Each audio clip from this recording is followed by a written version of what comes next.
Egy zsarolási üggyel kapcsolatba hozott fideszes, fekete ruhás verőlegények a közgyűlésben, megfélemlített vállalkozó, volt munkásőr áruló a jobb oldalon. Korkép a Fidesz és a Proxavária szombathelyi álmok futásáról.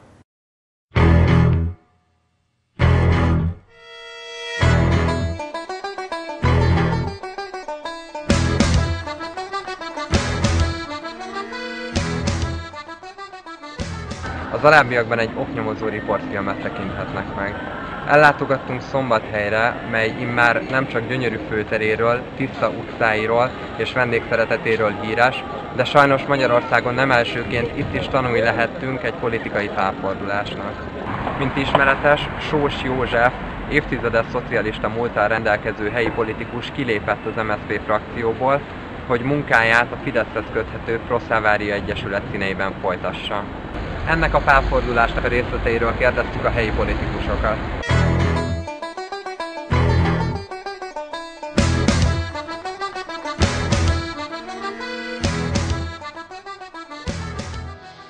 Nagyon meglepődtünk, és próbáltuk jobb belátásra téríteni, csoportosan és külön-külön is, de hát hajthatatlannak bizonyult. Lette volna, hogy kiül függetlenként, azt mondja, hogy ő nem tud ezzel az irányvonallal közösséget vállalni, az azért megmagyarázhatatlan, hogy én csütörtökön még MSZP frakció tag vagyok, pénteken összehívok egy sajtótájékoztatót, szombaton pedig ugye az MSZP politikai ellenfelével a Fidesz-tel tartott közös sajtótájékoztatót, ahol szidom a polgármestert, szidom akkor már volt frakciómat, és szidom a pártomat, és azt mondom, hogy ez a világ legjobb dolga, és az emberek is boldogak, hogy én ezt teszem. Tehát ez azért nehéz. A Fideszhez és a Proxaváriához köthető egyes emberek már korábban is próbáltak a baloldali, illetve a liberális oldalról politikusokat megvásárolni, erről volt önnek tudomása. Képviselőtársainktól folyamatosan hallottunk arról, hogy vannak irányukban megkeresések, fölmerült anyagi ellenszolgáltatás is ezeken a beszélgetéseken. A kormány egyik héten az SZDSZ-t vásárolja meg a parlamenti szavazáskor, a másik héten meg az MDF-et vásárolja meg. És ha ez kevés, akkor egy-egy árulót találva az ellenzék soraiból, a Fideszből is megvásárol ilyen-olyan megbízásokkal egy-egy képviselőt, vagy éppen független képviselőt ültet be a miniszteri székbe.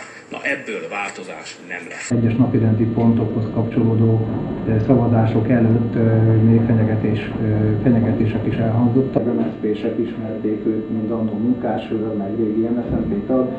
Ugye én 32 éves vagyok, tehát értelemszerűen még kiszig se jutottam, én boldog úttörőként fejeztem be a pályafutásomat, tehát én vele, 2002-ben hallottam egyáltalán arról, hogy Sós József létezik. Ő azt mondta, hogy például tárgyalási alap, hogyha én lemondanék a polgármesterségemről, beadtam írásba a polgármesternek a lemondásomat, majd utána Sós József azt hazudta, hogy ő nem is mondott soha olyat, hogy neki ez tárgyalási alap lenne. Valószínűleg a fideszes jelöltre nem a baloldaliak, így rá nem a jobboldali szavazók szavaztak, hanem rá valószínűsíthetően azért többségében baloldali szavazók szavaztak. Ő erre azt mondta szó szerint, hogy leszarom a szavazókat, meg leszarom a baloldal támogatóit.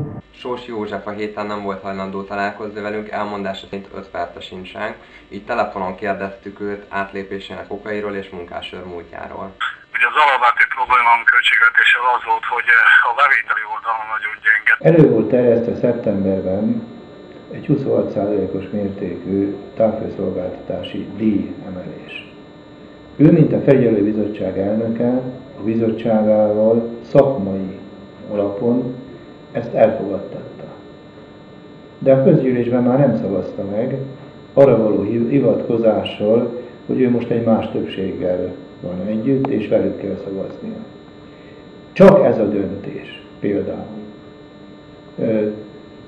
100 milliós veszteséget jelent. Tehát egy ipar és gazdaságpolitikával nagyon kevesen foglalkoznak, és hát a bevételé meglehetősen fejnek a városnak. Megkérdezzük a helyi lakosokat is, hogy mit gondolnak Sós úr felfordulásáról.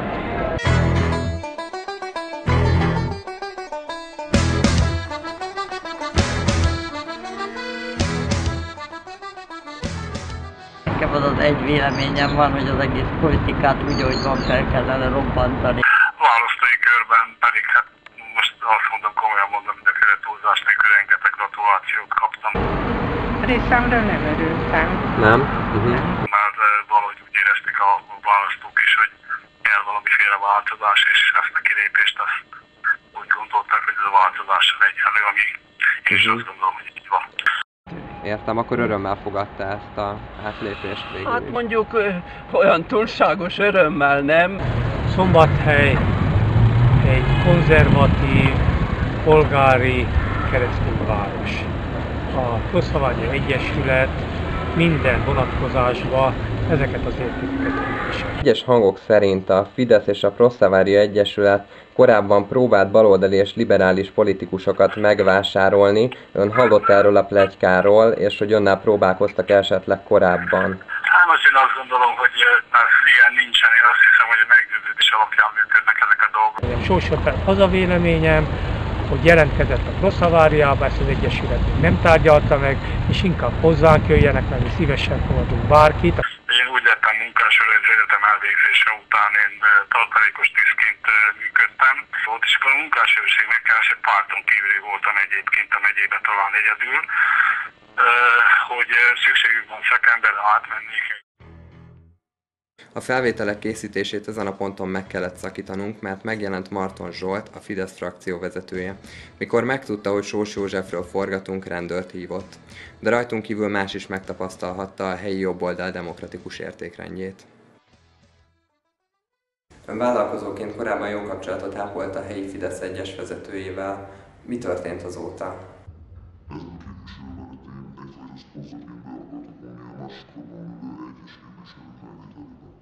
És erről a fideszesek nyíltan beszéltek?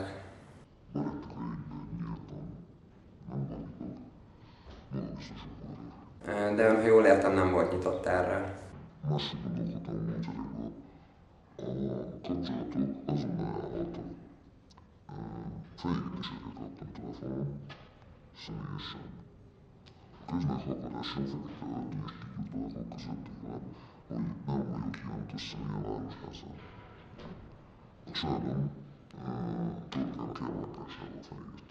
A korábban zsarolási üggyel kapcsolatban hozott fideszes frakcióvezető részéről érkeztek önfelé negatív jelzések? Megpróbáltuk elérni és az ügyben megszólaltatni Marton Zsoltot is, a Fidesz szombathelyi frakcióvezetőjét, azonban, mint látni fogják, ez nem egy könnyű feladat.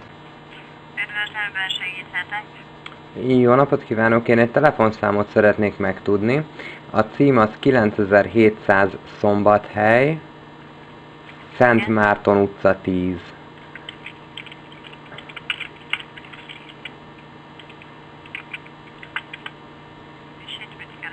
Itt pedig Fidesz Magyar Polgári Szövetség szombathelyi szervezete. Hát itt semmi ilyesmi nincsen. Semmi ilyesmi nincsen. Köszönöm szépen segítséget, viszont hallásra. A Fidesz szombathelyi honlapján közölt elérhetőségek már nem élnek, így felhívtuk a Fidesz országos irodáját, hát ha ott tudnak adni újabb elérhetőségeket. Azonban csak egy ingerült úrba futottunk. Nem tudom már segíteni, fogalmam nincs, hogy milyen megoldáson. Megvan a közvetlen városi szám az irodának, amit mondja ön, nem működött, illetve az a mobilszám. Igen, egyik telefonszám sem. Akkor a következőt javaslom önnek, hívja föl a szombathelyi önkormányzatot, és ott kérje a Fidesz frakciót. A Fidesz irodában nincsenek a képviselők, oda legfeljebb esténként van egy irodai dolgozó vagy munkás, vagy ha ülésük van, akkor mennek oda, gondolom én. Vagy hát ha egyéb más dolguk vagy problémájuk van, ami miatt összejönnek este. Jópolgárhoz méltóan természetesen felhívtuk a városházát. Másnap úr nem tartózkodik az irodában, egy mobil elérhetőséget tudok adni, hogyha az jó. Ekkor azonban még korai lett volna az öröm. Ön a hívott szám hangposta fiókját érte el. Elnézést, nincs több hely az üzenetek felvételére. A kormány egyik héten az SZDSZ-t vásárolja meg a parlamenti szavazáskor, másik héten meg az MDF-et vásárolja meg. És ha ez kevés, akkor egy-egy árulót találva az ellenzék soraiból Fideszből is megvásárol ilyen megbízásokkal egy-egy képviselőt, vagy éppen független képviselőt ültet be a miniszteri székbe. Na ebből változás nem lesz.